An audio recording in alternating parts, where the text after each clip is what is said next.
Bismillahirrahmanirrahim. Assalamualaikum warahmatullahi wabarakatuh.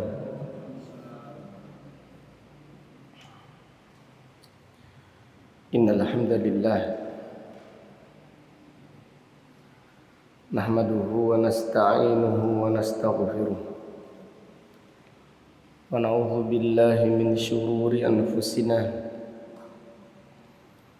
wa min sayyiati a'malina. May yahdihillahu fala mudilla lahu wa may yudlil fala hadiya lahu. Wa ashhadu an la ilaha illallah wahdahu la syarika lahu wa ashhadu anna Muhammadan abduhu wa rasuluh.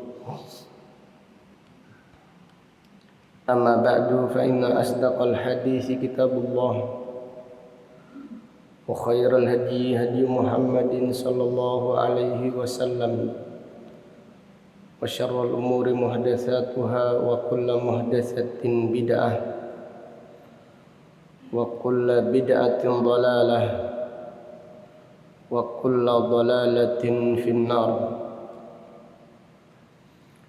Allahumma faqihna fid din وعلمنا التأويل.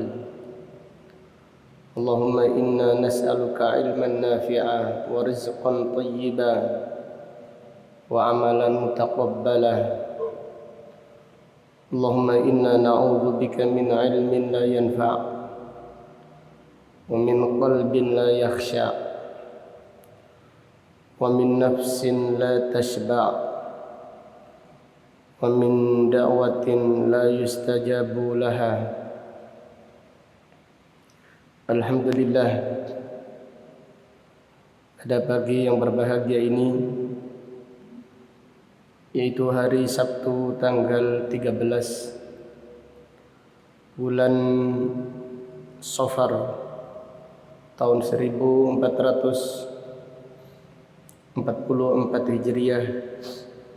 Dengan izin Allah Ta'ala kita melanjutkan kembali kajian kitab Mukhtasar Sahih Muslim yang ditulis Al-Hafidh Al-Mundhiri rahimahullahu ta'ala rahmatan wasi'ah. Qala al-musannif rahimahullah, Kitabul Ghusl. Nulis rahimahullah berkata Kitabul Ghusl. Kitab dalam bahasa Arab artinya kumpulan. Kitab di dalam bahasa Arab artinya kumpulan. Al-Ghusl yaitu tata cara mandi janabat.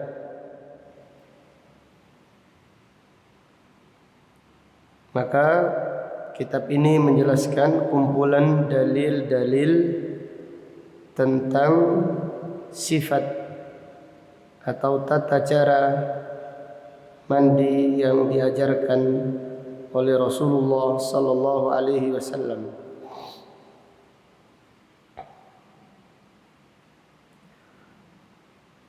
Adapun al-ghusl atau mandi secara syar'i artinya ta'mimu al-jasadi bil ma' bi niyyati ta'abbud. Bi niyyati at-ta'abbud. Mandi adalah meratakan badan dengan air, meratakan yaitu air ke seluruh badan dengan niat ta'abbud, dengan niat ibadah. Mandi secara istilah syar'i adalah meratakan air ke seluruh tubuh dengan niat at-ta'abbud, dengan niat ibadah. Kemudian penulis berkata babun innamal ma'u minal ma'. Bab sesungguhnya air itu dari air. Gimana Pak Budi babnya di situ?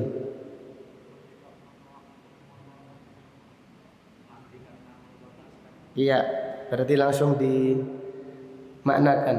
Sesungguhnya air itu dari air. Artinya air mandi dikarenakan keluarnya air mani. Bab ini menjelaskan wajibnya mandi apabila keluar air mani.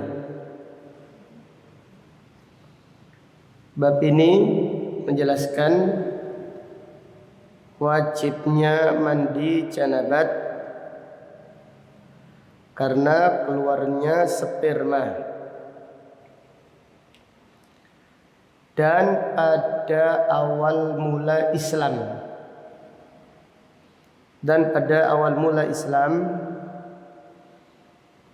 seorang yang berhubungan badan dengan istrinya lalu tidak sampai keluar sperma, maka dia tidak wajib mandi janabat. Pada awal mula Islam, seorang yang berhubungan badan dengan istrinya tidak sampai keluar sperma, maka dia tidak diwajibkan mandi janabat. Contohnya bagaimana? Ya gampang saja namanya contoh. Seorang suami berhubungan dengan istrinya, tiba-tiba anaknya nangis, tiba-tiba anaknya bangun, tidak sampai selesai karena ibunya sudah tidak fokus. Ibunya yaitu terpanggil mendatangi anaknya, jadi hubungannya tidak sampai selesai. Ini pada awal mula Islam tidak wajib mandi janabat, cukup dengan apa? Berwudu. Karena hadisnya ini, innamal ma'u minal ma'. Air itu karena air.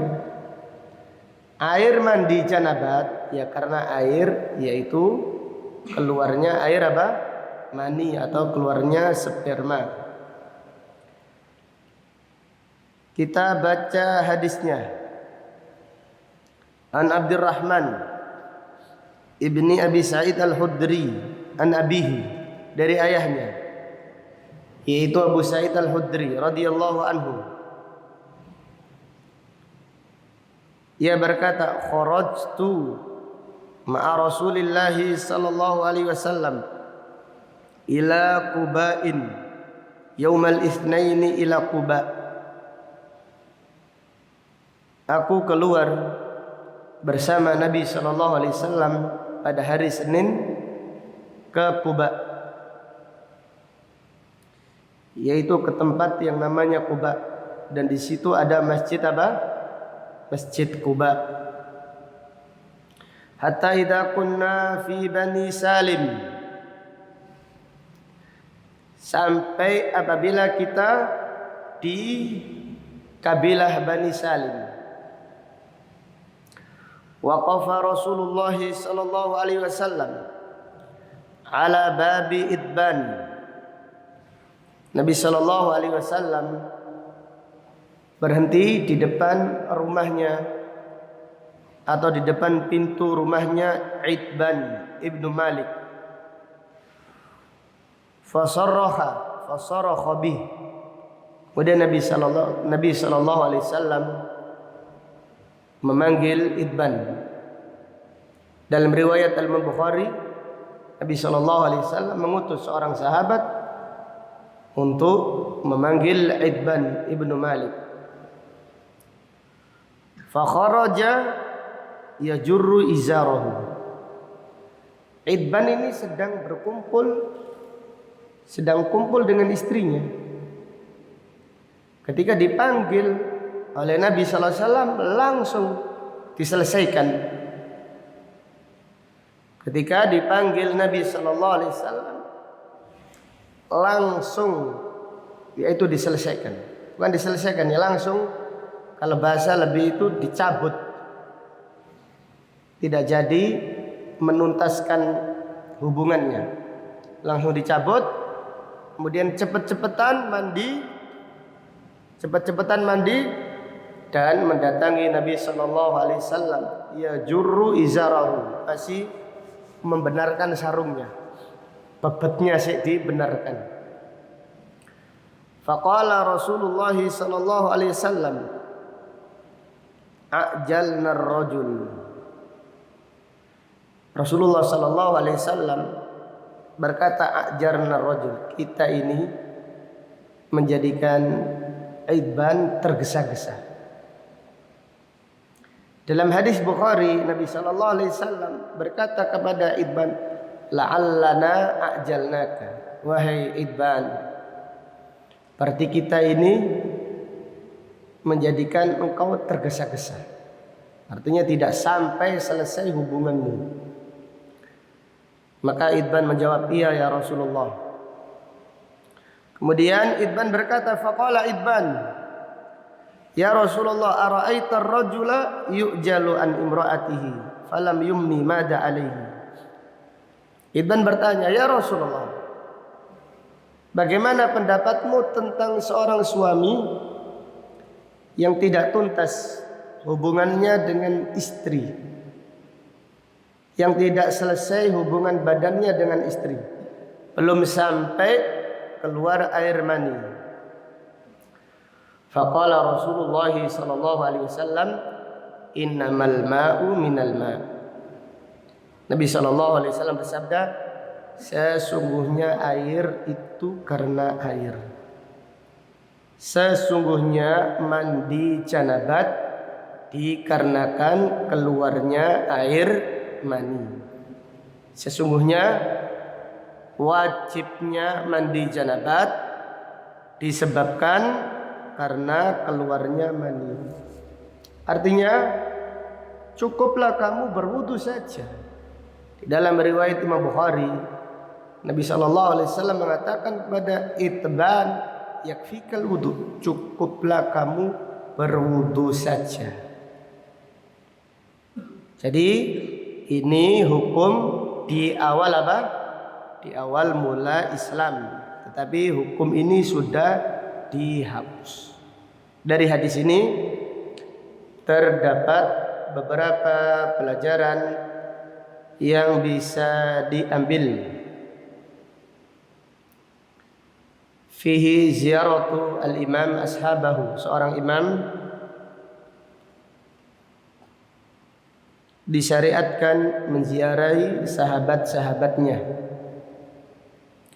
Seorang imam disyariatkan atau dianjurkan menziarahi sahabat-sahabatnya. Maka Nabi SAW sering kali menziarahi Quba, karena Quba adalah tempat pertama kali Nabi SAW singgah di Madinah. Bahkan Nabi SAW membangun apa? Masjid Quba. Kemudian pelajaran berikutnya, fihi istihbabu ziyarati masjid Quba, disunahkan menziarahi masjid Quba. Disunahkan menziarahi masjid Quba, itu sunnah. Namun tidak dengan safar. Namun tidak dengan apa? Safar. Adapun wisata atau safar yang disunahkan mendatangi suatu tempat hanya kepada masjid, yaitu Masjidil Haram, Masjid Nabawi, dan Masjid apa? Al-Aqsa. Nah, dua Masjid Quba tidak sampai safar. Ada kita sudah sampai di Madinah. Dari Masjid Nabawi ke Quba ini bukan jarak safar. Artinya jika ada orang dari kota mana gitu yang ada di Arab Saudi, Riyadh, tujuannya ke Quba saja, ini menyelisih sunnah. Dari Quba langsung pulang, ini menyelisihi sunnah. Karena mendatangi Masjid Quba itu disunnahkan tanpa apa tadi? Tanpa safar. Dan yang dilalaikan jamaah umrah, sunnahnya mendatangi Masjid Quba itu wudu terlebih dahulu. Itu wudu di tempat tinggalnya, wudu di hotelnya, baru ke sana. Maka pahalanya seperti umrah. Jadi orang yang sholat 2 rakaat di Masjid Quba dalam keadaan berwudu, pahalanya seperti umrah. Dan ini yang dilalaikan oleh jamaah haji atau jamaah umrah, atau pembimbingnya atau kita sendiri sering lupa, baru tahu. Nah, ternyata ada dalilnya, disunnahkan mendatangi Masjid Quba dalam keadaan apa? Berwudu. Seperti masjid secara umum, kita disunahkan berwudu di rumah. Kecuali kalau kesini tadi batal lagi, wudu lagi tidak masalah. Tetapi lebih utama wudunya di rumah supaya perjalanannya lebih mulia dan lebih banyak pahalanya di sisi Allah. Kemudian pelajaran berikutnya, fihi al-wafa'u minal iman. Setia itu termasuk iman. Setia itu termasuk iman. Al-Imam Bukhari menulis bab husnul ahdi minal imam. Setia itu termasuk iman. Adapun babnya Imam Bukhari nanti bisa dikoreksi lagi, bisa jadi saya keliru. Tapi yang jelas setia itu termasuk keimanan. Maka Nabi SAW itu setia, wafa, setia, tidak gampang melupakan. Tidak seperti kita, gampang lupa. Guru gampang melupakan muridnya. Murid gampang melupakan apa? Gurunya. Guru TPA, guru ini dilupakan. Hanya guru yang terkenal saja yang diajak, yaitu senang sekali kalau menziarahinya. Ini termasuk tanda lemahnya iman. Karena guru TPA itu adalah orang yang dipilih oleh Allah untuk ngajari kita. Dan guru kita itu orang tua kita. Guru kita adalah orang tua kita. Dan setia itu termasuk keimanan, termasuk tanda baiknya iman seseorang. Pelajaran berikutnya, ta'dhimus shahaba li sunnah. Para sahabat sangat mengagungkan sunnah. Para sahabat sangat mengagungkan sunnah, sangat mencintai Nabi SAW. Jadi perhatikan, idban ini sedang hubungan apa? Badan. Ketika dipanggil oleh seseorang, wahai idban, Nabi SAW memanggilmu, langsung dicabut mendatangi panggilan Rasulullah SAW. Coba ini terjadi pada kita, ya apa kira-kira? Sedang enak-enaknya sekali didik ay tutuk no bisa nanggung, kadung semangat di sana. Kita akan tanya, panggilannya ini wajib atau sunnah sih? Panggilannya itu wajib atau apa? Sunnah. Sunnah itu di muakkad atau ghairu muakkad, masih perinci lagi. Tapi para sahabat tidak demikian. Dipanggil Nabi SAW langsung. Ketika berdiri sedang merapatkan shaf, Nabi SAW lupa, belum mandi janabat. Nabi sallallahu alaihi wasallam bersabda kepada para sahabat, ala makanikum. Para sahabat, hendaklah kalian seperti posisi kalian. Itu seperti posisi masih mau takbiratul ihram. Abu Hurairah bercerita, famakasna ala hayatina. Kami pun tetap pada posisi kami, tidak berubah. Sampai Nabi sallallahu alaihi wasallam keluar mandi janabat, datang lagi langsung memulai sholatnya. Itulah para sahabat radhiyallahu anhum. Qaumun adalah kaum yang dimuliakan oleh Allah. Li'annahum yu'azzimuna sunnah, karena mereka mengagungkan sunnah. Adapun generasi akhir zaman, mereka akan meremehkan jika dikatakan itu apa? Sunnah. Oh, sunnah saja kok repot. Oh, sunnah kok sampai perang, kok sampai bingung. Gitu aja kok dijadikan masalah. Itu mereka tidak merasakan manisnya takdimus sunnah, tidak merasakan manisnya mengagungkan sunnah Rasulullah sallallahu alaihi wasallam. Adapun para sahabat dipanggil Nabi sallallahu alaihi wasallam langsung terbang, langsung selesaikan. Nanti istrinya ditinggalkan, cepat-cepatan mandi untuk memenuhi panggilannya Rasulullah sallallahu alaihi wasallam.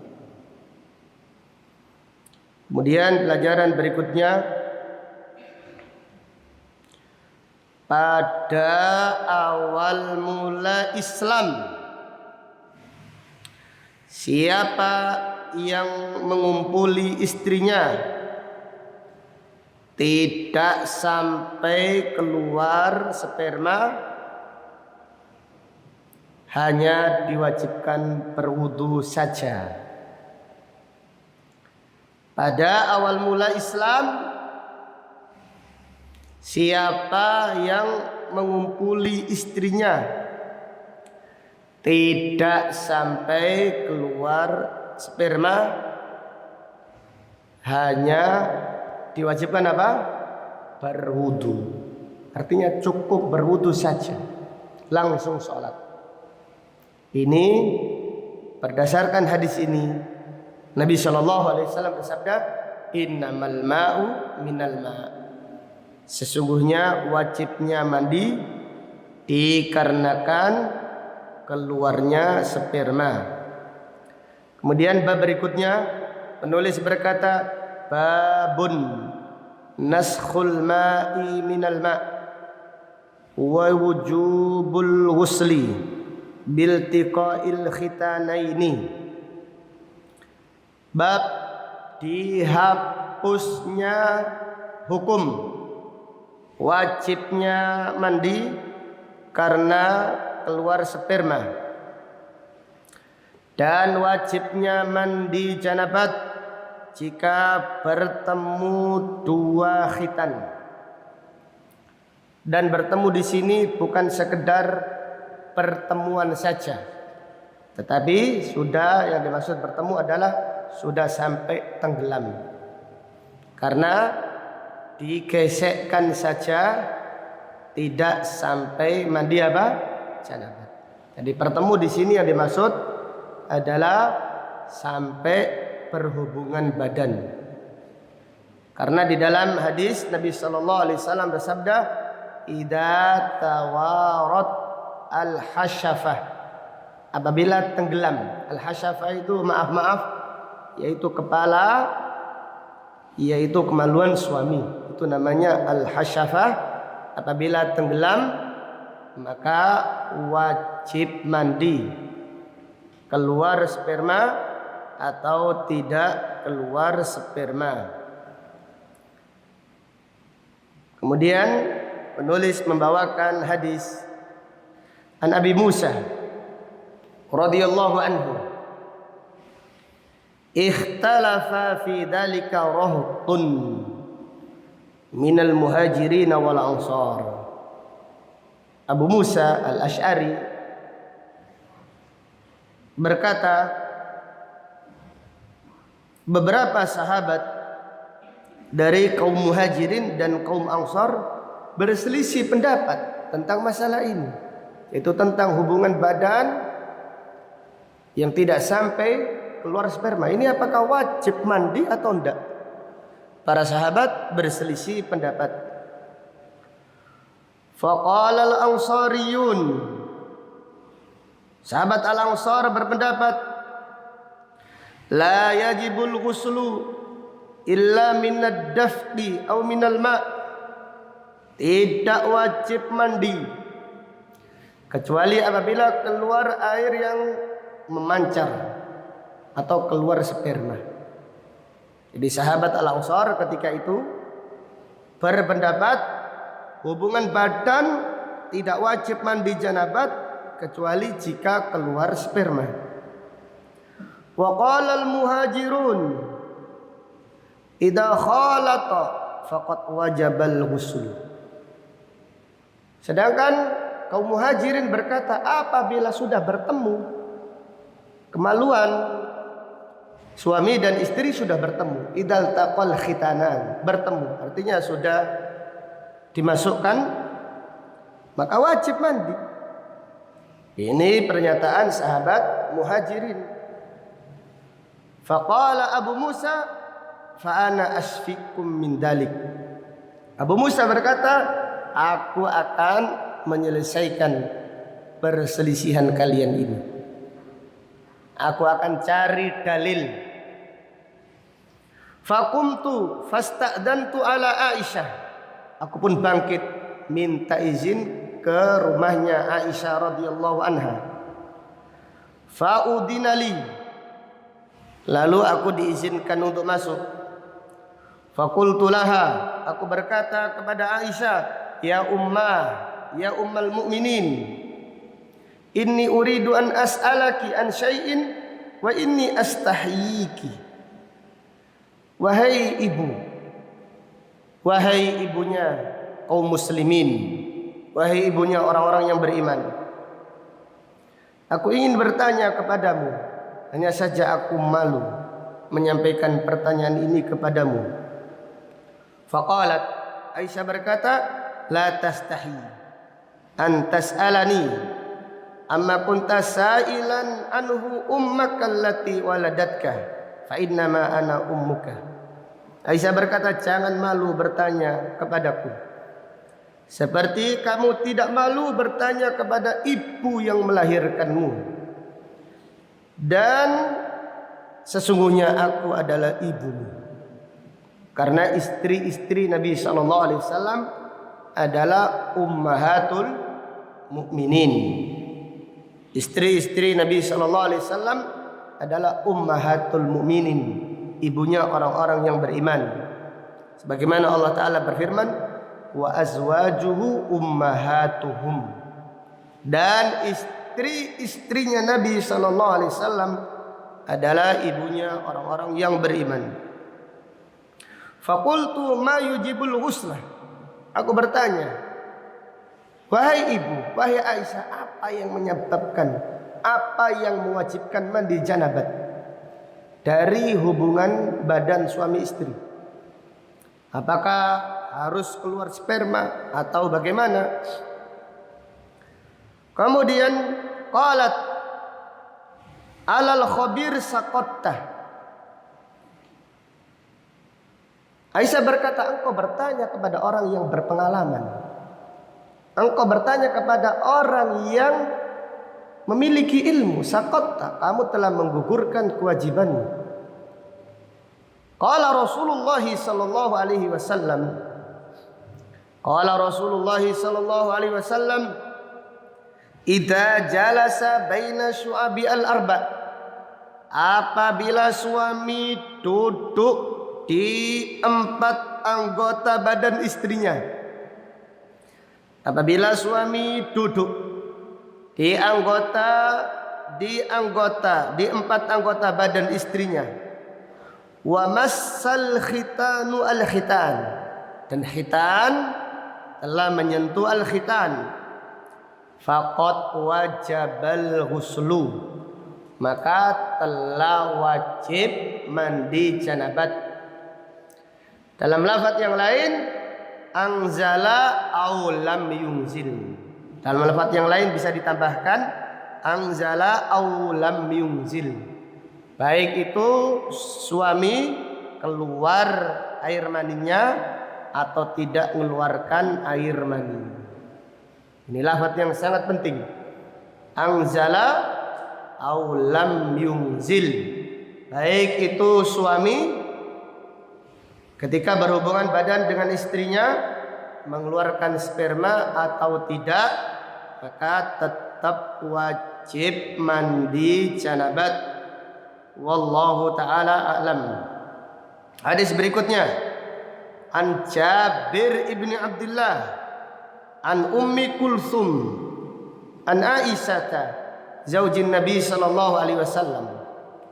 Dari Aisyah radhiyallahu anha, ia berkata, inna rajulan sa'ala Rasulullah sallallahu alaihi wasallam. Sesungguhnya seseorang bertanya kepada Nabi sallallahu alaihi wasallam, anir rajuli yujami'u ahlahu, tentang seseorang mengumpuli istrinya. Summa yuksilu, kemudian dia malas. Bisa jadi kecapean, bisa jadi ronde yang kesekian, pegel. Iya. Hal alaihi mal ghusl, apakah dia wajib mandi? Jadi seorang yang mengumpuli istrinya sudah dikumpuli, sudah memulai, tapi tidak sampai keluar air mani. Apakah wajib mandi? Wa Aisyatu jalisun. Aisyah ketika itu sedang duduk. Qala Rasulullah sallallahu alaihi wasallam. Rasulullah sallallahu alaihi wasallam bersabda, inni la af'alu dzalika ana wa hadhihi. Aku pernah melakukan tersebut dengan ini, yaitu dengan istriku Aisyah. Summa naghtasilu, kemudian setelah itu kami mandi janabat. Aku dan Aisyah pernah melakukannya. Itu pernah melakukan hubungan tidak sampai selesai, tidak sampai keluar air mani. Summa nagtasil, kemudian kami mandi janabat. Dari bab ini dan dari dua hadis ini terdapat beberapa pelajaran yang bisa diambil. Yang pertama, menetapkan adanya nasikh dan mansukh. Menetapkan adanya nasikh dan mansukh. Menetapkan adanya hukum yang menghapus dan hukum yang dihapus. Hukum yang dihapus pada bab ini yaitu tidak wajibnya mandi janabat apabila seseorang mengumpuli istrinya tidak sampai apa? Keluar air mani. Ini sudah apa? Mansukh. Dihapus dengan hukum yaitu siapa yang mengumpuli istrinya dan sudah memasukkan yaitu kemaluannya ke dalam kemaluan istrinya, maka wajib mandi walaupun tidak sampai keluar air mani. Wallahu ta'ala a'lam. Kemudian pelajaran berikutnya, fihi wuqu'u al-khilaf baina as-sahaba fi mas'alatin fiqhiyah. Terjadinya perselisihan di antara para sahabat di dalam masalah fikih. Terjadinya perselisihan di antara para sahabat di dalam masalah fikih. Jadi para sahabat pun berselisih. Para sahabat pun berselisih tentang masalah ini. Kemudian pelajaran berikutnya, fihi taqdimu dzikri taqdim atau dzikri al-muqaddimah fi mas'alatin yustahya min dzikriha. Menyebut muqaddimah atau menyampaikan muqaddimah sebelum bertanya permasalahan yang malu diungkapkan. Menyebutkan atau menyampaikan muqaddimah sebelum bertanya pertanyaan yang malu diungkapkan. Tentang masalah ini kan malu, apalagi bertanya kepada lawan jenis. Ini pertanyaan yang malu. Maka Abu Musa al-Asy'ari beradab terhadap Aisyah radhiyallahu ta'ala anha ummul mukminin. Maka Abu Musa berkata, wa ya ummah, wahai ibu. Tidak langsung bertanya, disampaikan pertanyaannya, tetapi menyampaikan muqaddimah, menyampaikan pendahuluan, karena pertanyaannya adalah pertanyaan sesuatu yang malu diungkapkan. Kemudian pelajaran berikutnya, fihi ta'addubu at-talib ala syaikhihi. Seorang murid beradab terhadap gurunya. Seorang murid beradab dengan gurunya. Ini berkahnya ilmu karena adab. Karena adab. Jadi terkadang ada seorang jamaah itu dekat dengan ustadznya itu tambah metengkelek. Nek koyo wis dijamin swarga wis dekat dengan ustadz. Tambah tidak beradab sama sekali. Ini kerugi.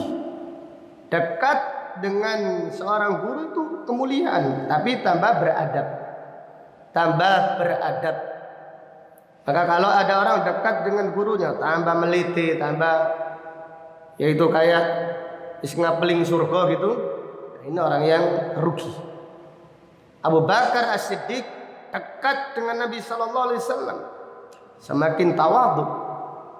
Bahkan ketika terjadi sesuatu Abu Bakar segan tanya, padahal Abu Bakar paling dekat hubungannya dengan Nabi sallallahu alaihi wasallam. Maka lihatlah adabnya para sahabat, adabnya yaitu Abu Musa al-Asy'ari kepada Aisyah radhiyallahu taala anha. Kemudian pelajaran berikutnya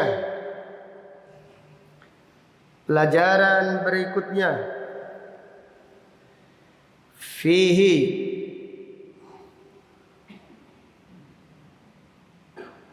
raddun ala syi'a rafidah, bantahan kepada kelompok Syiah Rafidah. Bantahan kepada kelompok Syiah Rafidah. Mereka sangat membenci Aisyah dan sangat membenci istri-istri Rasulullah sallallahu alaihi wasallam. Kita kalau ibu kita dicela, kita tidak terima. Lalu kalau ibunya orang-orang yang beriman dicela, kita terima, kita tidak marah. Itu tanda lemahnya iman. Itu adalah tanda lemahnya iman. Maka lihatlah, Abu Musa al-Asy'ari berkata, ya ummul mukminin, wahai ibunya orang-orang yang beriman. Karena istrinya Nabi sallallahu alaihi wasallam adalah ibunya orang-orang yang beriman. Radhiyallahu an ummahatil mukminin. Kemudian pelajaran berikutnya, wajibnya mandi janabat karena bertemunya dua khitan, walaupun tidak keluar sperma. Wajibnya mandi janabat karena bertemunya dua khitan, walaupun tidak keluar apa? Sperma. Ini wajib. Jadi apabila yaitu seorang suami mengumpuli istrinya, mau selesai hampir tuntas, anaknya nangis atau datang tamu datang malam hari atau karena panggilan mendadak tidak jadi, maka dia wajib apa? Mandi janabat. Kemudian pelajaran berikutnya, fihi masyru'iyatul khitan lin nisa, disyariatkannya khitan bagi perempuan. Disyariatkannya khitan bagi perempuan. Dalil ini 2 khitan. Ini khitannya laki-laki dan khitannya apa? Perempuan. Adapun khitan bagi laki-laki hukumnya wajib, dan khitan bagi perempuan hukumnya sunnah. Khitan bagi laki-laki hukumnya wajib, dan khitan bagi perempuan hukumnya sunnah. Maka mereka, yaitu di zaman para sahabat, apabila ada laki-laki masuk Islam diwajibkan khitan. Nanti setelahnya enggak langsung disuruh khitan. Baru masuk Islam langsung disuruh sunat lagi. Keplayon nanti melayu dari Islam. Diajari secara apa? Pelan-pelan. Jadi kalau laki-laki, maka Imam Zuhri berkatakan dahulu di zamannya para sahabat, idza kana rijalu aslamu, jika laki-laki masuk Islam umiru bil khitan. Adapun perempuan tetap disyariatkan, namun tidak sampai apa? Wajib. Namun tidak sampai wajib, karena maksud dari khitannya laki-laki untuk membersihkan najis, sedangkan maksud dari khitannya perempuan untuk mengendalikan apa? Syahwat. Jadi maksud dari khitannya laki-laki untuk membersihkan najis, sedangkan maksud dari khitannya perempuan untuk mengendalikan syahwat. Wallahu ta'ala a'lam. Kemudian bab berikutnya, babun fil mar'ati tara fin naumi mithla ma yara ar-rajuli wa taghtasilu. Bab wanita mimpi basah seperti laki-laki dan wajib mandi. Tapi ini menjelaskan wanita yang mimpi basah wajib mandi janabat seperti laki-laki. Tapi ini menjelaskan jika seorang wanita mimpi basah, itu mimpi hubungan badan dengan suaminya atau mimpi basah, maka dia wajib mandi janabat. Kita baca hadisnya. An Ishaq ibni Abi Talha an Anas, dari Anas bin Malik, ia berkata, Ja'at Ummu Sulaim, datang Ummu Sulaim, wahia jaddatu Ishaq, dan Ummu Sulaim adalah neneknya Ishaq, ila Rasulillah sallallahu alaihi wasallam, kepada Rasulullah sallallahu alaihi wasallam. Ummu Sulaim bertanya, faqalat lahu wa Aisyah indah. Ummu Sulaim bertanya, ketika itu ada Aisyah, ya Rasulullah, al-mar'atu tara ma yara ar-rajul fil manam, fatara min nafsiha ma yara ar-rajul min nafsihi. Ya Rasulullah, tara ma yara ar-rajul fil manam, fatara min nafsiha ma yarrajul min nafsihi. Ya Rasulullah, wanita mimpi basah seperti laki-laki mimpi basah. Ya Rasulullah, wanita melihat dirinya melakukan sesuatu, yaitu hubungan badan, seperti laki-laki mimpi melihat sesuatu. Artinya Ummu Sulaim bertanya, ya Rasulullah, bagaimana hukumnya wanita mimpi basah? Qalat Aisyah, Aisyah berkata, jadi ketika itu ada Aisyah, ada Ummu Salamah. Aisyah berkata, ya Ummu Sulaim, ya Ummu Sulaim, fadahtin nisa, taribat yaminuki. Wahai Ummu Sulaim, janganlah kamu membongkar wanita. Janganlah kamu membongkar aibnya wanita. Ini tidak enak kita. Karena umumnya wanita itu tidak mimpi basah. Tidak seperti laki-laki. Umumnya wanita itu tidak mimpi basah. Tetapi tidak harus. Karena wanita pun ada yang mimpi basah. Ini Aisyah berkata, ya Ummu Sulaim, fadahtin nisa, taribat yaminuk. Faqala li Aisyah, Nabi SAW berkata kepada Aisyah, bal anti fataribat yaminuki. Kamu Aisyah yang celaka. Kenapa? Tidak masalah, tanya. Kamu yang celaka, wahai Aisyah. Jangan salahkan Ummu Sulaim.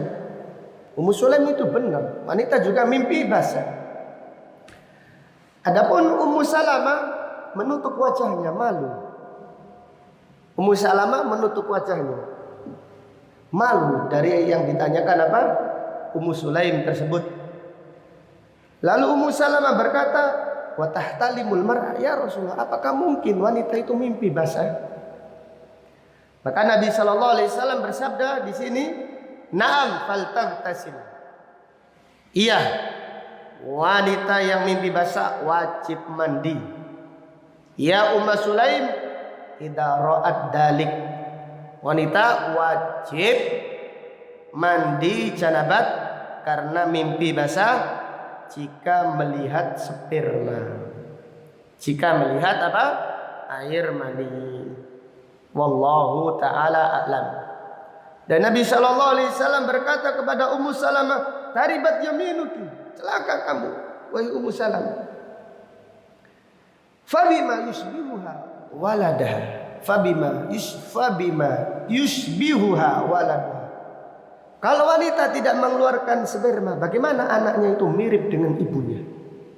Bagaimana anak itu bisa mirip dengan apa? Ibunya. Karena ada anak itu yang pelak dengan bapaknya, dan ada pelak dengan apa? Ibunya. Mirip dengan bapaknya, ada yang mirip dengan ibunya. Dari hadis ini terdapat beberapa pelajaran yang bisa diambil. Yang pertama, wajib mandi janabat karena mimpi basah, baik laki-laki ataupun perempuan. Wajib mandi janabat karena mimpi basah, baik laki-laki atau perempuan. Tidak ada bedanya. Jadi kalau laki-laki mimpi basah wajib mandi janabat, perempuan kalau mimpi basah juga wajib mandi janabat. Pelajaran berikutnya, siapa yang ingat mimpinya, siapa yang ingat mimpinya namun tidak menjumpai sperma, siapa yang ingat mimpinya namun tidak menjumpai sperma, bangun dilihat celana dalamnya tidak ada apa-apa, wajib mandi atau tidak? Wajib atau tidak? Mimpi setengah basah berarti ini. Belum basah ini mimpinya. Mimpi tapi tidak basah. Maka siapa yang ingat mimpi tidak menjumpai sperma, tidak diwajibkan mandi. Tidak ada wajib mandi, nggak ada apa-apa kok.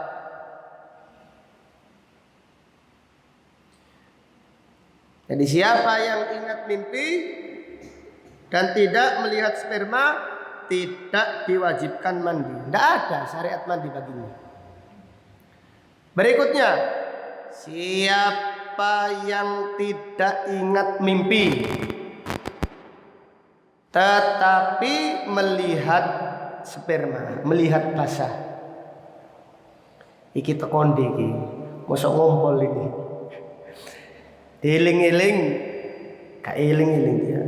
Ini tekondi, inilah apa ini? Banyak lihat YouTube ini. Banyak lihat YouTube sampai tidak ingat mimpinya, tetapi melihat hasilnya. Nah, ada bahasanya ini. Ya apa ini? Wajib mandi atau enggak? Wajib mandi atau enggak? Wajib mandi. Jelas ya? Siapa yang tidak ingat mimpi, tidak ingat mimpinya, tetapi melihat spermanya, atau melihat adanya sperma, melihat basahnya, maka dia diwajibkan mandi janabat. Jelas ya? Terkadang ada orang itu mimpi tapi tidak ingat mimpi. Saking capeknya mimpi, kemudian kok basah, pelikat-pelikat gitu ya. Ada apa ini? Ternyata ada sperma, maka dia wajib mandi. Dipikir mimpi siapa ini? Siapakah yang datang di malam tadi? Ternyata giling-giling nggak datang, nggak ada. Maka tetap wajib mandi janabat. Wallahu taala a'lam. Kemudian pelajaran berikutnya, fihi al-haya'u la yamna'u minal ilm. Malu itu tidak menghalangi menuntut ilmu. Rasa malu tidak menghalangi untuk menuntut ilmu. Aisyah ini sampai heran dengan wanita Ansor. Mereka ini pemalu, sangat pemalu.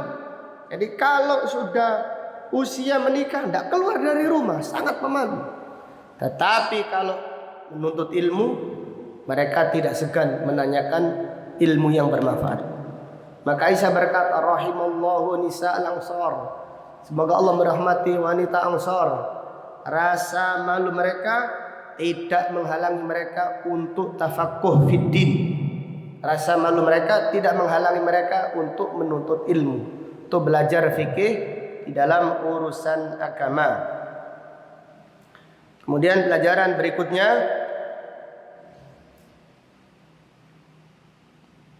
fihi wuqu'u al-hulm minal nisa'i nadir. Dari hadis ini terdapat pelajaran terjadinya mimpi basah dari wanita itu sangat jarang. Itu sangat jarang wanita sampai mimpi basah, itu sangat jarang. Maka Ummu Salamah mengingkari, ya Rasulullah, wa tahtalimul mar'ah, sambil menutup wajahnya malu. Ya Rasulullah, apakah mungkin wanita itu mimpi basah?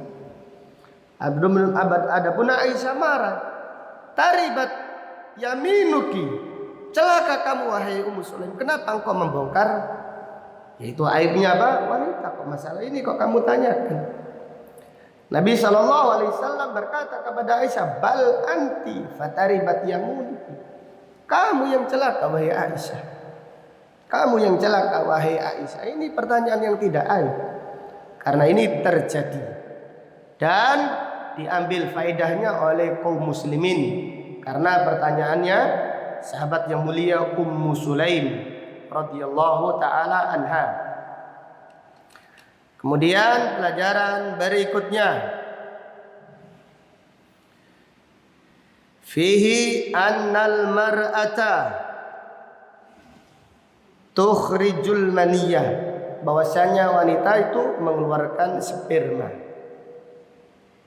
Bahwasanya wanita itu mengeluarkan sperma. Dan ini mempengaruhi kemiripan anaknya. Maka anak yang lahir bisa jadi jenis kelaminnya perempuan sangat mirip ibunya. Anak yang lahir bisa jadi jenis kelaminnya perempuan mirip ibunya. Dan bisa jadi anak yang lahir itu mirip ibunya atau mirip bapaknya tapi jenis kelaminnya laki-laki.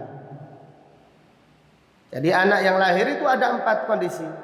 Bisa jadi perempuan mirip ibu, laki-laki mirip bapak, atau perempuan mirip bapak, laki-laki mirip bapak, ibu. Ini semuanya bisa terjadi.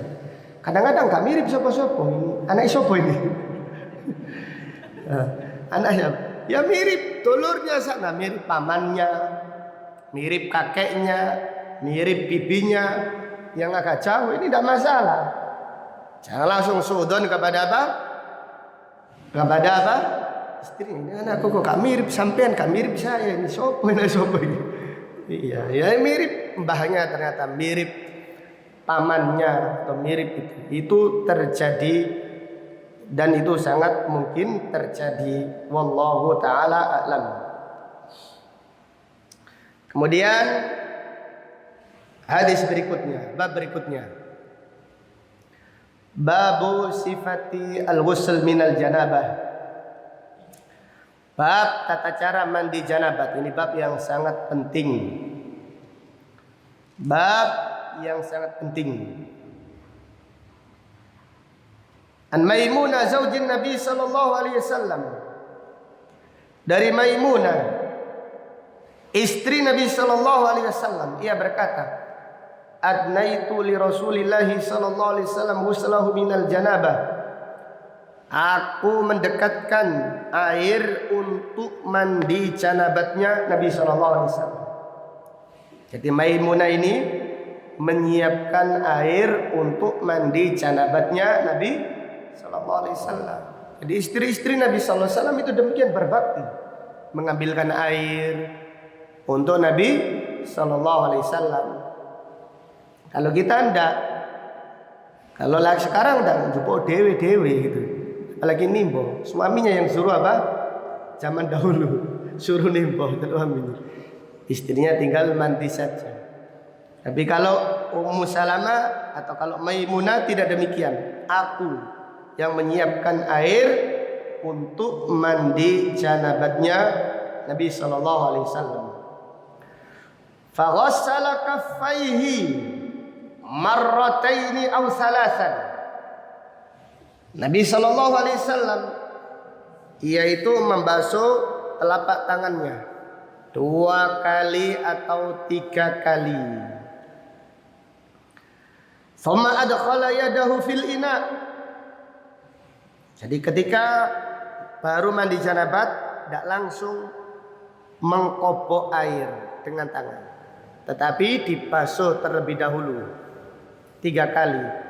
Baru setelah itu Nabi sallallahu alaihi wasallam memasukkan air ke dalam bejana. Thumma afragha bihi ala farjihi faghasalahu bishimalihi. Kemudian Nabi sallallahu alaihi wasallam menyiram kemaluannya dan mencuci dengan tangan kirinya. Setelah itu Nabi sallallahu alaihi wasallam menyiram kemaluannya dengan air lalu dicuci dengan tangan kiri. Thumma daraba bishimalihil ard fadalaka hadalkan syadidan. Kemudian Nabi sallallahu alaihi wasallam menepukkan tangan kirinya ke tanah, digosok dengan kuat untuk menghilangkan baunya setelah mencuci kemaluan tadi. Adapun sekarang cukup diganti dengan apa? Sapu, tidak perlu tekelnya dicoket gitu. Ini mengamalkan sunnah, cukite di bawah linggis, kosok dulu. Tidak perlu. Cukup dengan apa? Sabun. Demikian. Summa tawaddo'a wudu'ahu lis-shalah. Kemudian Nabi sallallahu alaihi wasallam wudu seperti wudu untuk sholat. Kemudian Nabi sallallahu alaihi wasallam wudu seperti wudu untuk sholat, kecuali kedua kakinya. Kecuali kedua kakinya. Jadi wudu persis seperti wudu untuk sholat, membasuh tangan, membasuh telapak tangan, kemudian berkumur, membasuh wajah dan seterusnya, kecuali kakinya.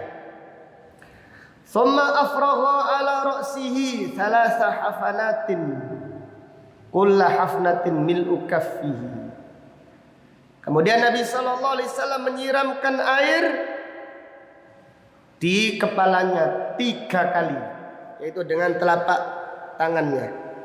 1, 2, 3. Dalam hadis yang lain, tambahan yang lain diriwayatkan Aisyah, Nabi sallallahu alaihi wasallam terlebih dahulu apa?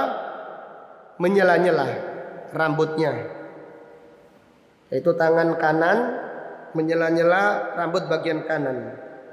Tangan kiri menjela-jela rambut bagian kiri secara langsung. Tidak kanan dulu kemudian kiri. Tidak seperti itu. Tapi langsung bareng.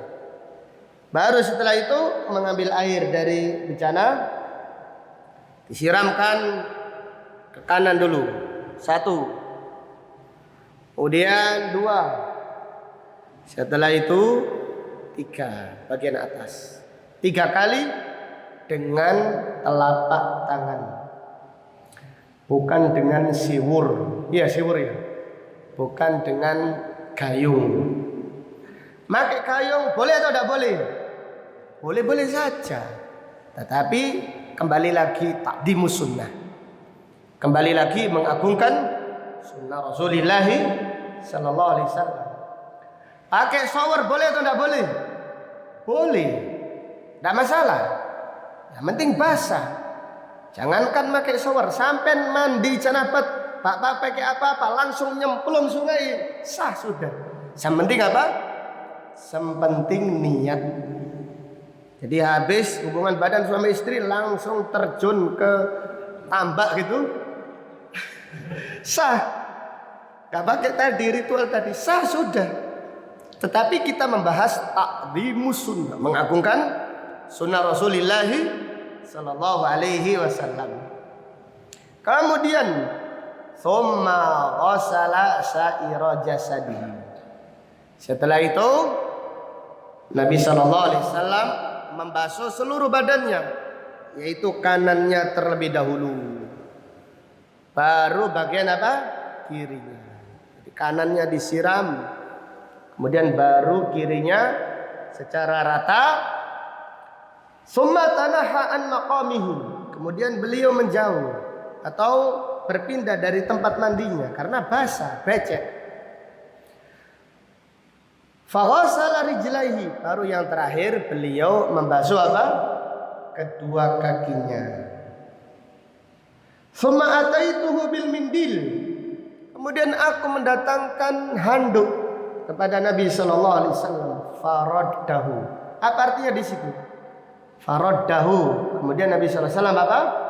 Menolaknya. Setelah itu aku membawakan handuk. Tetapi Nabi sallallahu alaihi wasallam menolaknya. Apa hikmahnya? Apa ya hikmahnya? Membiarkan air menetes karena ini menghapus apa? Dosa. Karena ini menghapus dosa. Berdasarkan hadis Nabi sallallahu alaihi wasallam bersabda, "Wa idza tawaddaa," apabila seorang hamba berwudu, kharajat dunubuhu, dosa-dosanya keluar ma'al ma' bersama air, au ma'a akhiri qatratil ma', atau bersama tetesan air yang terakhir. Selama masih basah, selama itu Allah mengampuni dosa-dosa hamba-hambanya. Jadi mau pakai handuk silahkan. Karena kita hidup di lingkungan yang seperti itu, malu. Kalau ada orang isu-isu klimis itu ndak enak. Jadi padahal habis hubungan badan tapi kuoso koyo rambutnya uwel-uwelan gitu ya. Ketokane bangun tidur. Padahal bangunnya kita tadi wis mandi janabah wis seger. Ketokane tidak seperti itu karena malu. Ketemu temannya, Mas klimis-klimis terus ya. Iya, keramas terus. Iya. Wallahu taala a'lam. Dari hadis ini terdapat beberapa pelajaran dan faedah yang bisa diambil. Yang pertama,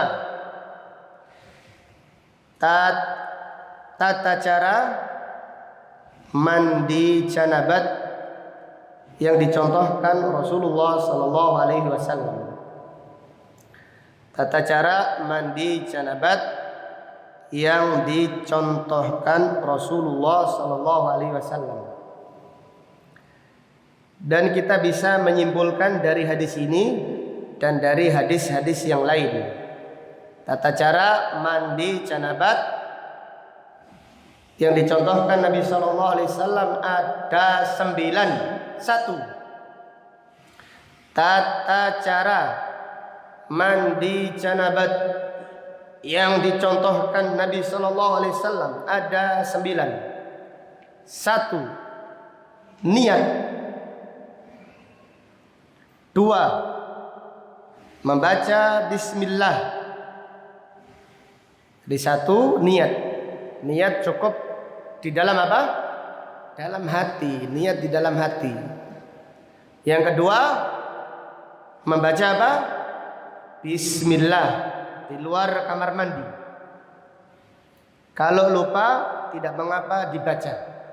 Di dalam kamar mandi tidak mengapa. Dibaca pelan bismillah, tidak mengapa. Tidak dibatin, karena batin itu tidak bacaan. Batin saja. Jadi batin itu tidak dihitung membaca. Membaca dzikir di kamar mandi itu makruh. Tapi tidak sampai apa? Haram. Sedangkan membaca bismillah hukumnya wajib. Sedangkan membaca bismillah sebelum mandi janabat hukumnya wajib. Apabila bertemu wajib dengan makruh, mana yang lebih didahulukan? Wajib atau makruh? Wajib. Ala khilafin baina ahlil. Maka lebih utama baca bismillahnya di luar. Bismillah. Niat untuk mandi janabat sekalian membaca bismillah baru masuk kamar mandi. Kemudian yang ketiga, membasuh telapak tangan. Membasuh telapak tangan. Kemudian keempat, mencuci kemaluan dengan tangan kiri. Yang ketiga apa tadi? Membasuh apa? Telapak tangan. Kemudian yang keempat, mencuci kemaluan dengan tangan kiri. Kelima, berwudu. Berwudu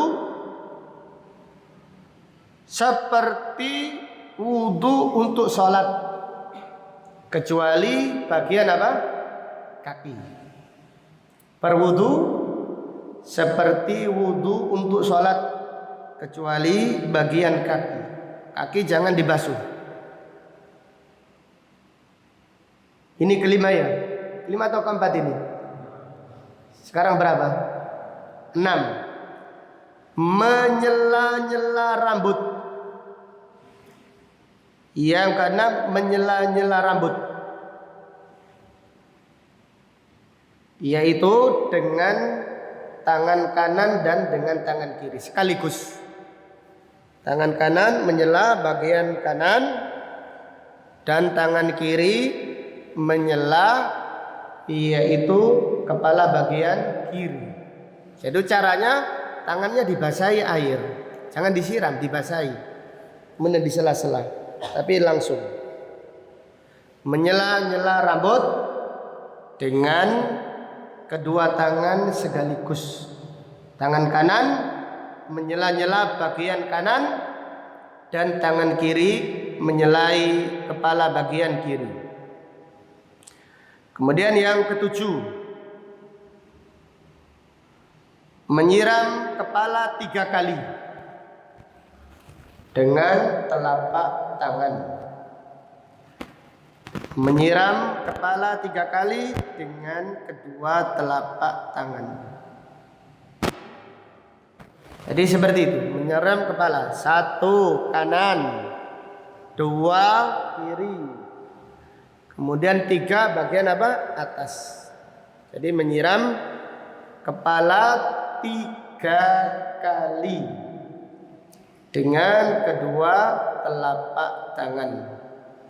Nabi Shallallahu Alaihi Wasallam bersabda dalam hadis Bukhari, wa amma ana, adapun aku, fa ufrihu ala ra'si bi kilta yadayya, aku menyiram kepala dengan kedua telapak tanganku ini. Nabi Shallallahu Alaihi Wasallam bersabda demikian.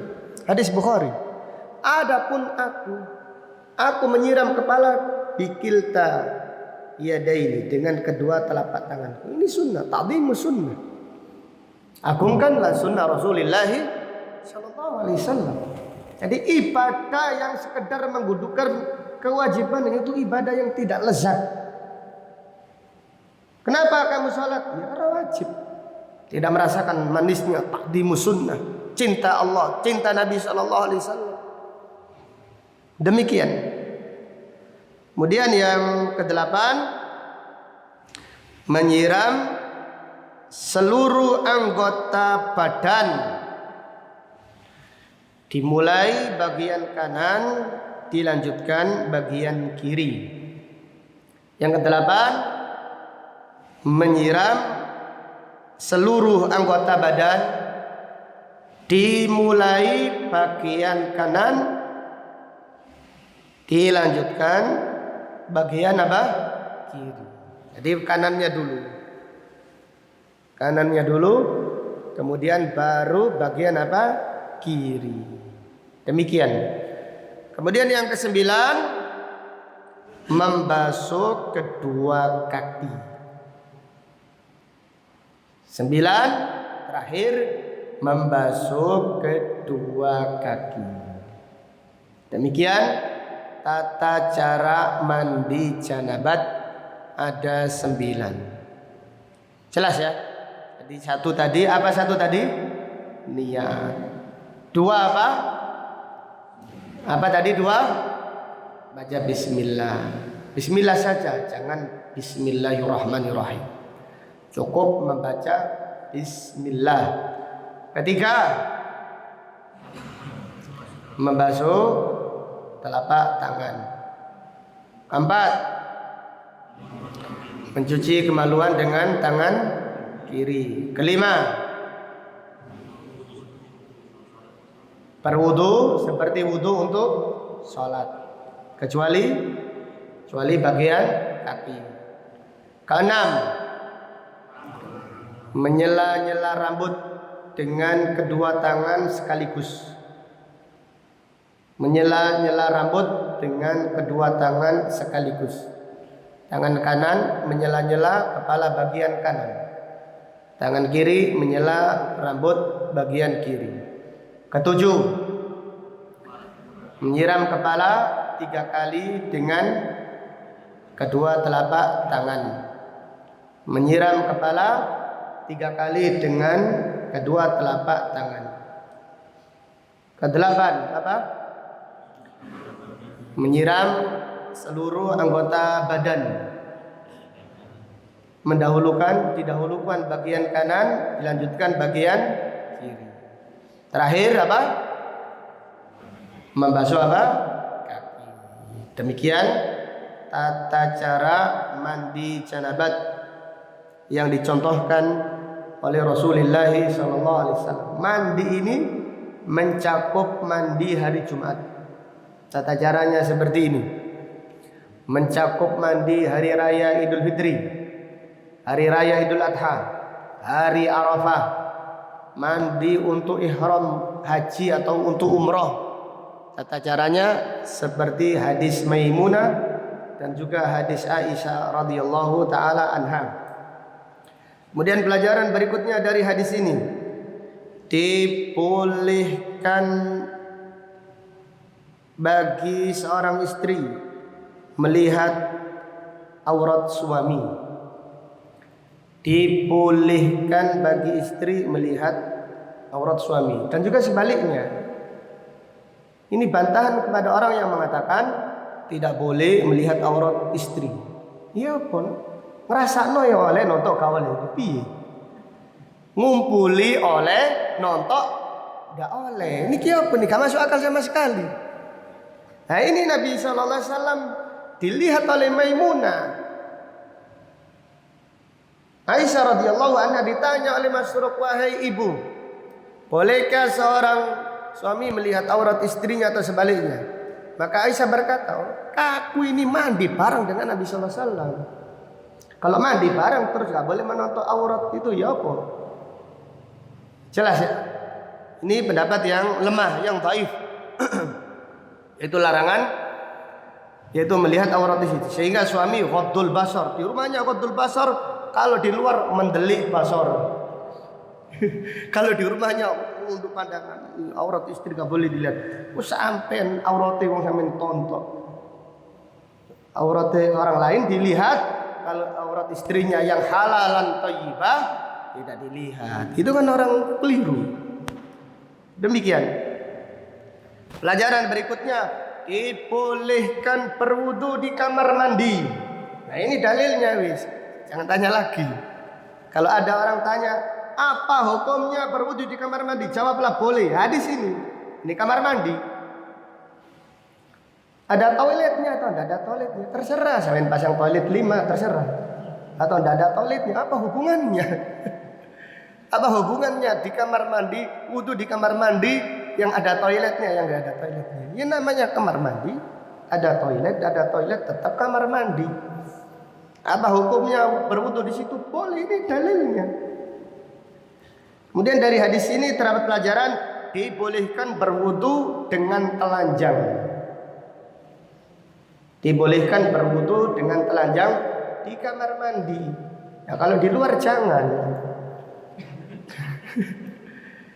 Jelas ya.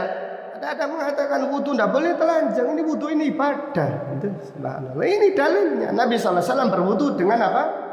Telanjang. Dibolehkan berwudu dengan apa?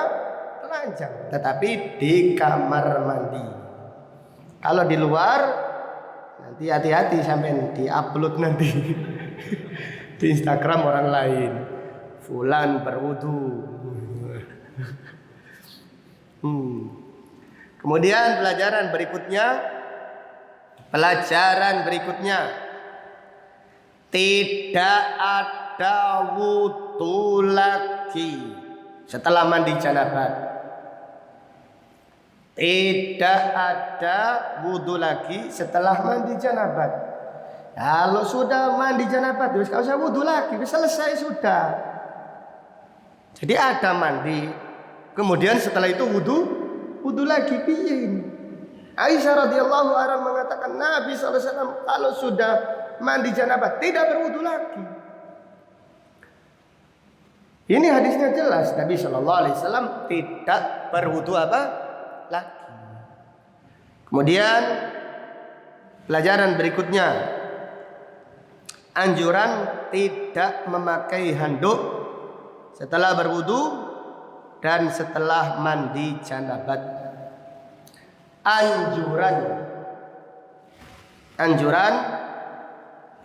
tidak memakai handuk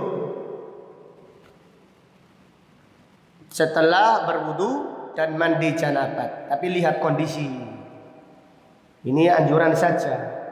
Kalau sampean kondisinya masya Allah badannya sehat, sebelum mandi minum jahe dulu, badannya kan hangat, masalah. Tapi kalau sampean belum, kondisinya badan musim dingin, kemudian di tempat-tempat yang dingin, setelah itu katuan masuk angin, ya lebih utama memakai apa? Handuk. Kalau kondisi badannya khawatir masuk angin atau gampang masuk angin. Ini kondisional. Masing-masing hukumnya beda. Tetapi secara umum kalau kondisinya sehat walafiat lebih utama tidak memakai apa? Anduk. Idban ini hadis yang kita baca tadi, datang warok suhu yaktur, rambutnya netes-netes. Nabi SAW keluar sholat isya rambutnya netes. Keluar sholat isya habis kumpul istrinya, keluar sholat isya karena diakhirkan. Sholat subuh lupa mandi janabat, kemudian keluar mandi janabat, balik lagi ke masjid rambutnya netes. Dan hadis ini Nabi SAW dikasih handuk faraddahu, ditolak, yaitu karena tadi ada hadisnya, ada keterangan para ulama dihubungkan dengan hadis Nabi SAW, selama masih basah itu Allah masih menurunkan ampunan kepada orang yang berwudu dan kepada orang yang mandi apa? Janabah. Wallahu taala a'lam bissawab. Sampai di sini pengajian kita pagi ini. Insyaallah akan kita lanjutkan pada kajian yang akan datang. Ada pertanyaan silahkan. Ya, Bang Riko silahkan.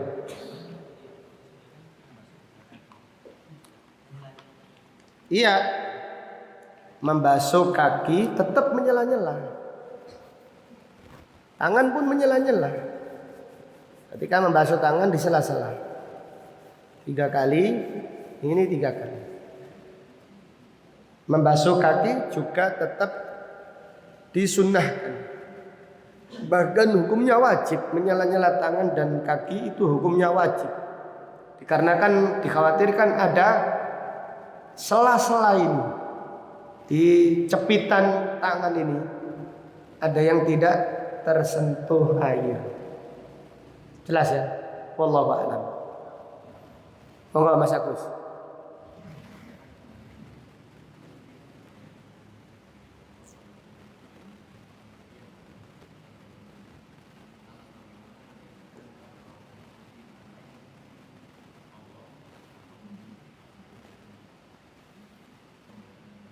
Iya, jadi pertanyaannya mimpi ini. Mimpi baik dari Allah. Nabi SAW bersabda, al-hulmu salasa.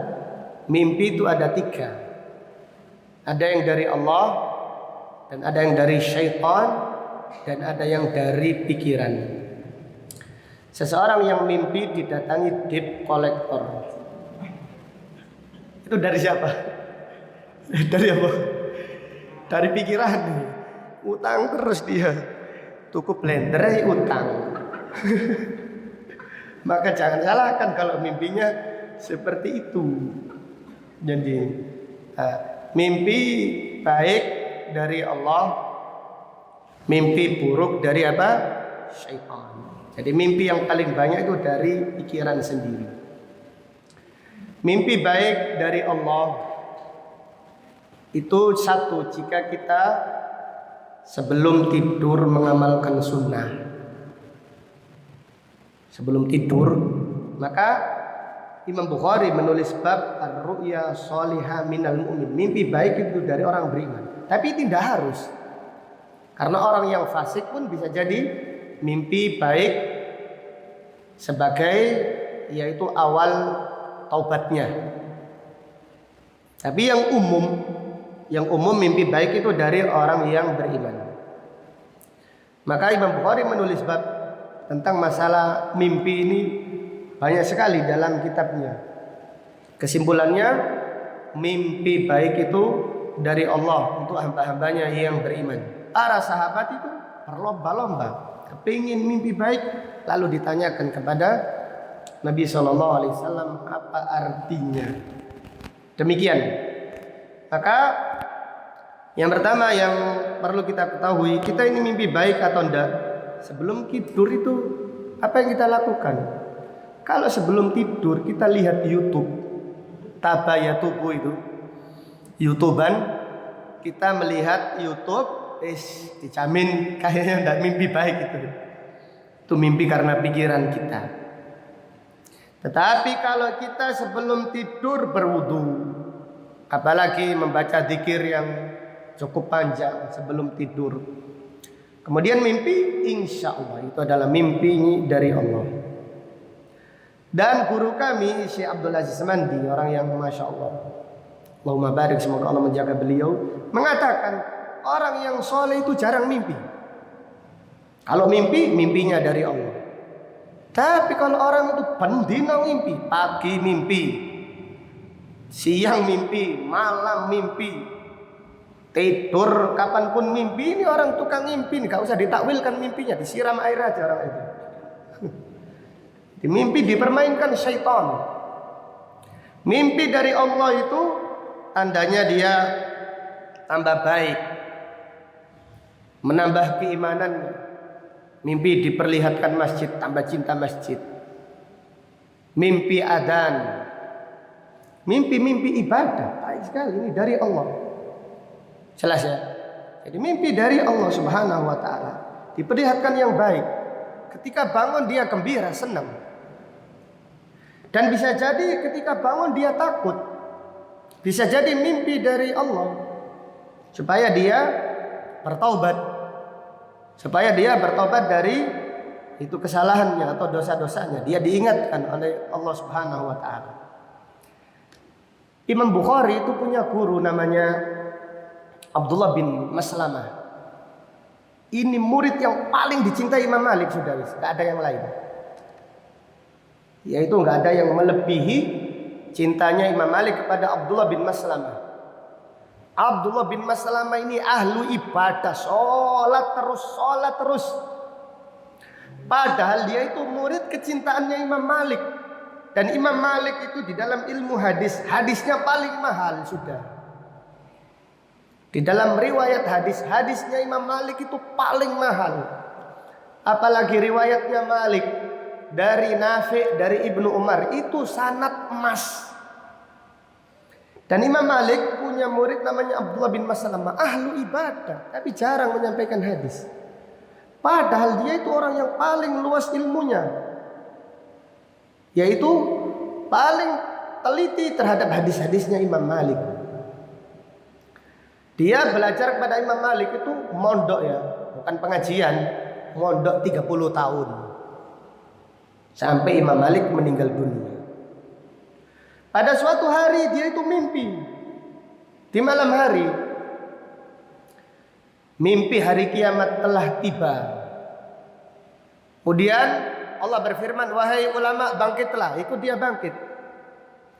Maka Allah berfirman kepada Abdullah bin Maslamah, kamu duduk, jangan bangkit. Kamu tidak termasuk mereka. Setelah itu bangun dia. Sadar dia. Oh iya, ilmu itu lebih jauh utama daripada sholat sunnah. Maka dia semangat menyampaikan ilmu. Itu mimpi menakutkan, tapi dari siapa? Dari Allah. Ada lagi mimpinya ulama, itu Sufyan ibnu Uyainah. Sufyan ibnu Uyainah gurunya Imam Zuhri. Ini sering saya ceritakan.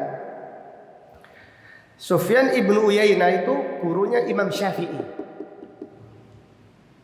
Ketika masih kecil, masih muda, masih belia, mungkin usianya belasan tahun, belajar kepada Imam Zuhri, mimpi giginya rontok, rompal semuanya. Ini kalau sampean tanyakan Samsudin, bahaya sampean ini. Wah, harus terapi ini, penyakit sampean ini banyak ini, harus dipindahkan ke kambing. Ambil kerisnya. Keris yaitu sakti mandraguna, pindah. Wah ini Al-Imam Sufyan ibnu Uyainah ketika belajar hadis mimpi seperti itu, giginya rontok. Tanya kepada Imam Zuhri, Imam Ahlul Hadis, gurunya Imam Malik. Imam Zuhri ulama yang pertama kali mengumpulkan hadis. Al-Imam Sufyan ibnu Uyainah yang masih kecil, muda bertanya, wahai guru, saya mimpi takut sekali, gigiku rontok. Kata Al-Imam Zuhri, wahai anakku, jangan khawatir, gigimu nanti akan habis, tapi kamu masih sehat walafiat. Artinya umurmu panjang. Ditakwilkan seperti itu. Subhanallah. Sufyan ibnu Uyainah meninggal dunianya tahun 9, yaitu usia 95 tahun, sampai bosan hidup. Sufyan ibnu Uyainah ini haji 70 kali. Setiap kali tawaf berdoa, ya Allah, janganlah Engkau menjadikan ini tawaf ini adalah tawafku yang terakhir. Sa'i gitu terus. Ya Allah, janganlah Engkau menjadikan sa'iku ini sa'i yang terakhir.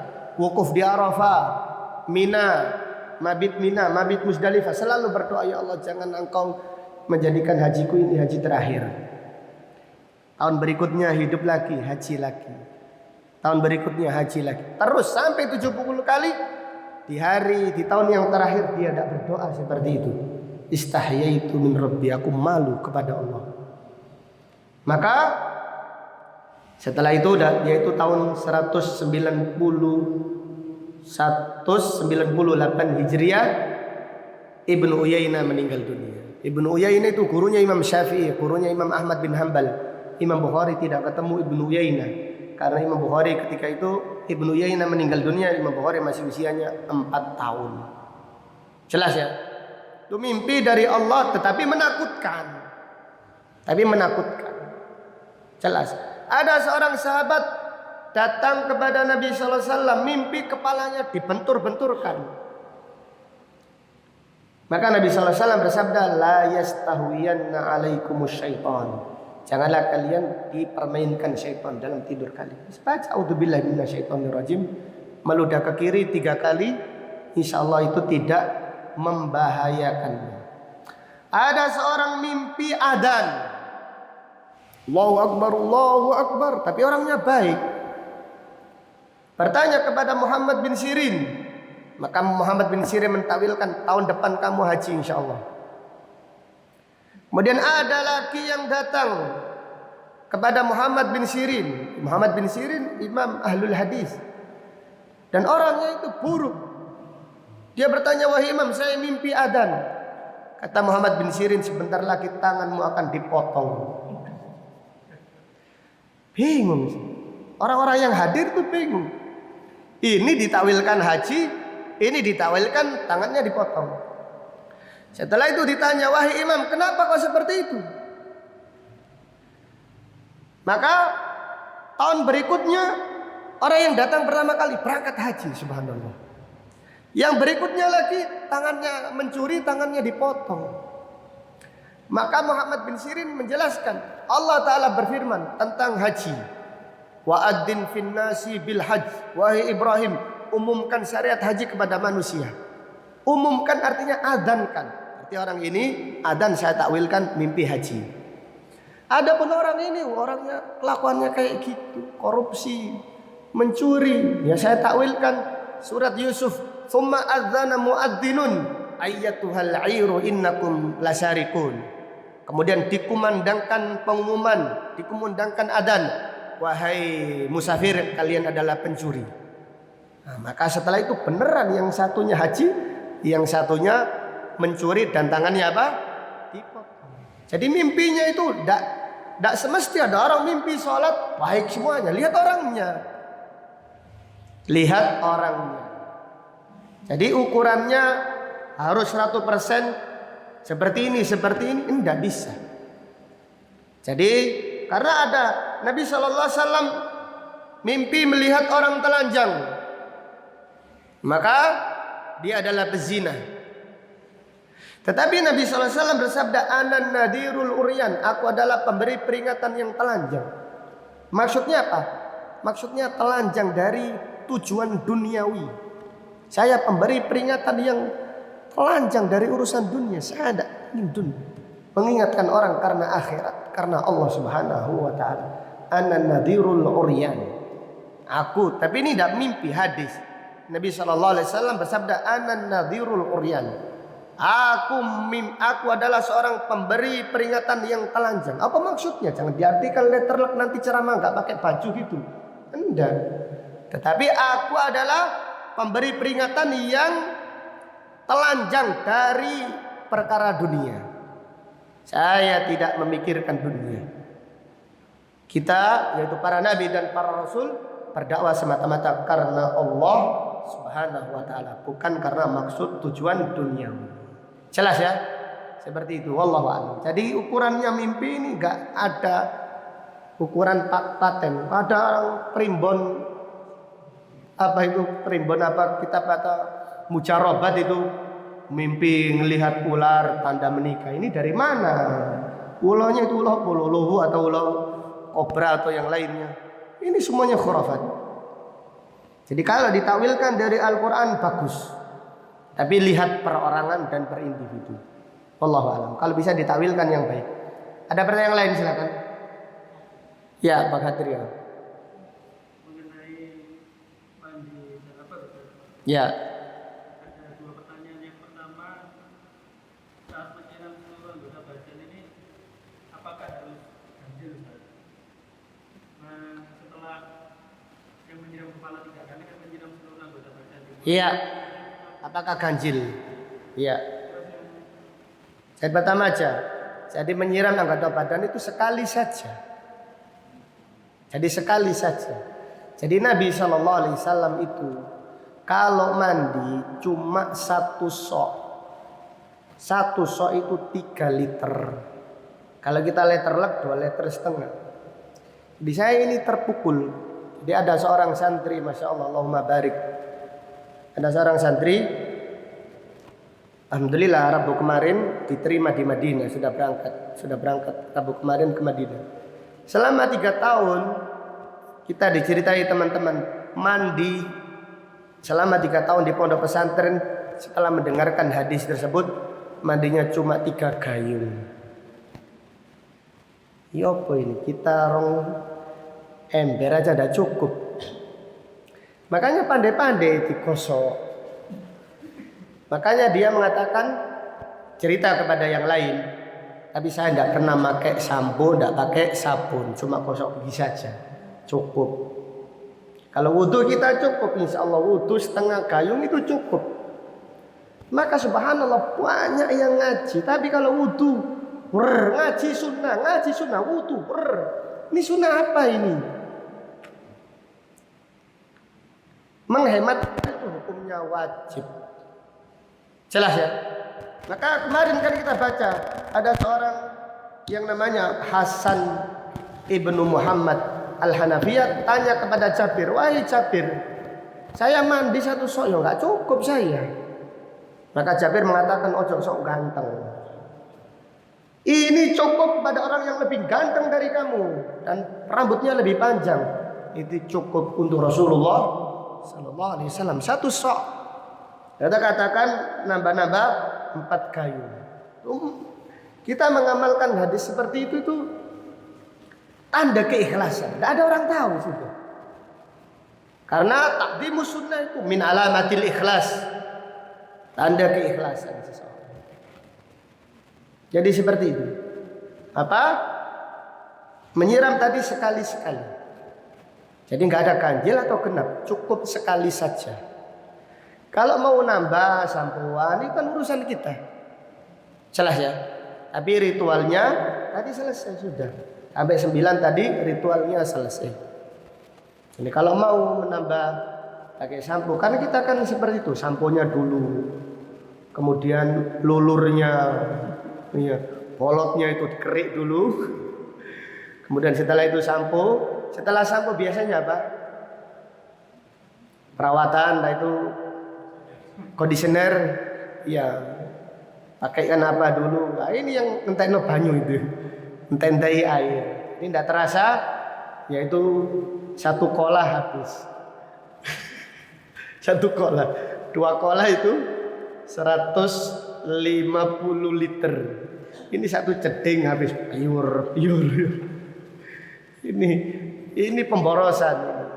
Jadi syaitan itu mencintai orang-orang yang boros. Innal mubadzirina kanu ikhwanas syayatin. Orang-orang yang mubadzir itu temannya setan. Apabila untuk makan dilarang mubadzir, tabdzir, apalagi untuk berwudu. Apabila untuk urusan makan dilarang boros, itu urusan makanan mubah.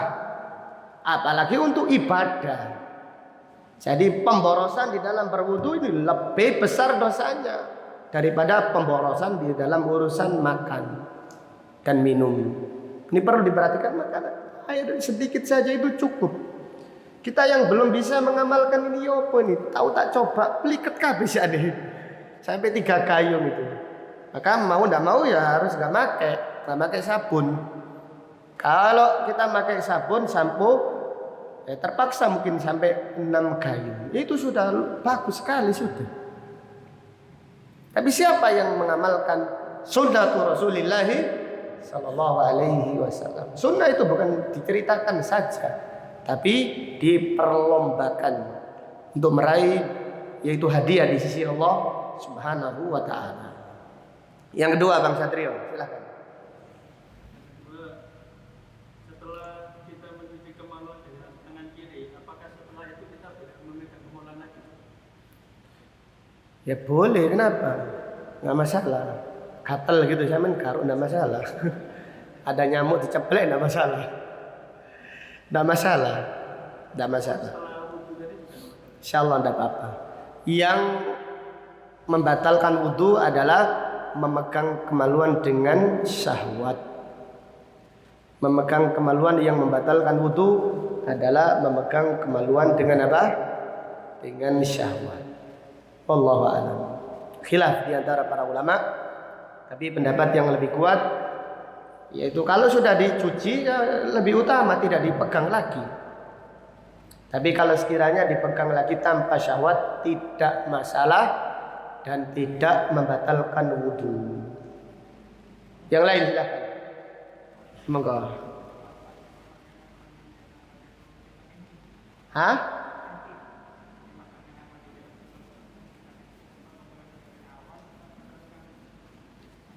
Kalau di tengah-tengah mandi janabat kita buang air. Mandi janabat kan ini kan gara-gara pembosan air tadi. Kalau sebelum mandi janabat pipis dulu. Pipis dulu, tuntaskan dulu, cawi dulu baru mandi janabat selesai. Tapi kalau di tengah-tengah batal, lanjutkan saja. Cukup berwudu. Cukup ditambahi apa? Berwudu. Kita mau membasuh kaki selesai ini. Kok batal? Ya basuh aja kaki kemudian berwudu lagi. Jadi siapa yang batal yaitu sebelum mandi janabatnya selesai cukup berwudu. Karena kencing itu mewajibkan wudu, tidak mewajibkan mandi lagi. Karena buang angin itu mewajibkan wudu, tidak mewajibkan mandi lagi. Jadi lanjutkan saja, kemudian diganti dengan berwudu. Ditambahi dengan berwudu. Maka ada wudu jika batal. Buang angin atau di tengah-tengah tadi pipis, tambahi wudu. Tapi kalau pipisnya ini masih belum wudu, tidak pengaruh. Baru mencuci kemaluan kok pipis, cuci lagi wudu, nggak perlu wudu lagi. Tapi kalau masalahnya sudah mau selesai, kok pipis, nah, maka wudu lagi, diwudukan lagi dan tidak perlu diulang lagi dari awal. Wallahu a'lam bishawab. Monggo Pak Budi terakhir. Saya pernah menemukan satu riwayat. Ya, masya Allah. Kehidupan kita ini, Nabi memang pernah Sallallahu istilahnya memisahkan antara berwudu dan membasuh kaki. Tapi ada satu riwayat lain yang menyatukan. Nah itu gimana? Iya. Ada alasan-alasan tertentu untuk paling tempo kita pakai ini karena alasan ini atau pakai ini karena alasan ini juga. Iya, hadis Aisyah. Jadi pertanyaan Pak Budi, mandi janabat wudunya ada yang dipisahkan, ada yang langsung. Maka bagaimana kita mensikapinya? Kita amalkan dua-duanya. Untuk mengamalkan semua sunnah. Hadis Aisyah, beliau berwudu seluruhnya. Maka kadang-kadang kita wudu sampai selesai, kaki sekalian. Nah, kemudian nanti setelah selesai tidak perlu dibasuh lagi. Berarti cuma 8. Ritualnya cuma 8 cara. Kadang-kadang kita mengamalkan hadisnya Maimunah. Bagaimana ini? Ya amalkan dua-duanya. Kadang-kadang ini, kadang-kadang itu. Supaya kita menghadirkan niat. Kita cinta sunnah Nabi Sallallahu Alaihi Wasallam. Maka sekali-sekali kita ini, sekali-kali itu. Tapi yang lebih utama, yang sering yaitu hadisnya ini Maimunah. Supaya terakhir itu membasuh apa? Kaki. Tapi sekali-sekali kita wudu dengan komplit sak kakinya, baru kita melanjutkan yaitu dengan menyiram anggota badan yang lainnya. Cukup ya. Baik, demikian apa yang bisa disampaikan pada kajian pagi ini. Semoga bermanfaat bagi kita semua. Semoga Allah memudahkan kita istiqamah di atas sunnah sampai akhir hayat kita nanti. Amin ya rabbal alamin. Subhanakallahumma bihamdika asyhadu an la ilaha illa anta astaghfiruka wa atubu ilaik. Walhamdulillahirabbil alamin. Assalamualaikum warahmatullahi wabarakatuh.